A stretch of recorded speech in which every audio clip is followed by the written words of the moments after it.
C'est difficile de donner le sentiment. Il y a beaucoup de déceptions déjà. Je ne pensais pas revoir l'équipe technique aussi vite. Donc ouais, il y a la déception, il y a beaucoup de frustration là-dedans parce qu'au moment où on casse, on était bien et puis en plus on venait presque de se dire avec Laurent, ça y est, on a fait le plus dur et on est sorti de ce passage de dépression indemne et en fait non, malheureusement.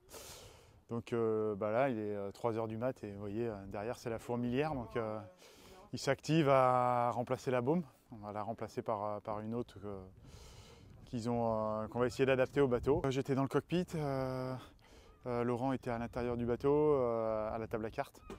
Et c'est vrai qu'on avançait en tribord à mur assez vite. On allait à 22 et 25 nœuds de vitesse de bateau, quoi.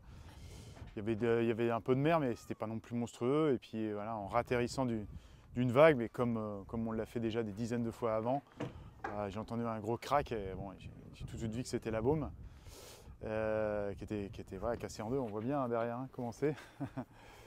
Et là, waouh, il n'y a pas grand chose qui est passé par la tête, on va dire, à ce moment-là. Je me suis dit merde, c'est pas possible que ça se termine comme ça, quoi.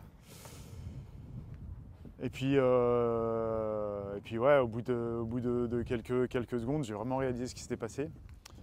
Laurent est sorti et tout, et puis là, on a ralenti le bateau. Et puis on a tout de suite dit, bon, de toute façon il faut rentrer, il faut essayer de trouver une solution pour réparer et tout. Et puis j'ai tout de suite pensé voilà, à tous ceux qui nous suivaient, ceux qui nous avaient encouragés, qui suivaient sur la carto, qui étaient super fiers de nous ce matin parce qu'on a été remonté 5e. Et là d'un coup, ça s'est évaporé, quoi. Donc c'est les boules, quoi. Non-stop depuis hier, je sais pas quand ils ont récupéré la bombe en milieu d'après-midi. On voit les cernes de tout le monde, ils tiennent encore à l'adrénaline là pour nous faire partir. Donc non, c'est beaucoup d'émotion d'avoir eu toute cette énergie de tout le monde et ça nous a bien boosté pour aussi nous se remobiliser à partir, quoi. Un grand big up à tout le monde. Et au team Guillot aussi. Qui nous ont prêté la bombe. On les embarque sur la transat avec nous. Merci Binge et toute l'équipe de Guillot. Ouais, l'équipe a fait un super boulot, c'est top. Franchement, c'est génial de pouvoir compter sur eux comme ça.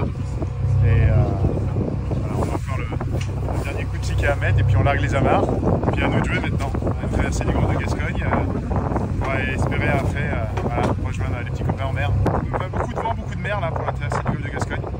C'est pour ça on va y aller aussi sagement pour préserver le bateau dans ces prochaines heures de course. Et voilà, si on va retrouver le Martinique, ce sera par là de toute façon. Hello tout le monde. Et ben voilà, c'est reparti à bord de Nouveau Pistil. On espère que c'est la bonne cette fois-ci. Donc là, on est en train de passer Groix et voilà, on mettait un peu vers la Corogne. Donc ça va être du près dans le golfe de Gascogne, un peu violent mais bon. On est parti comme ça. Voilà, allez à très vite. À bientôt. Ciao ciao.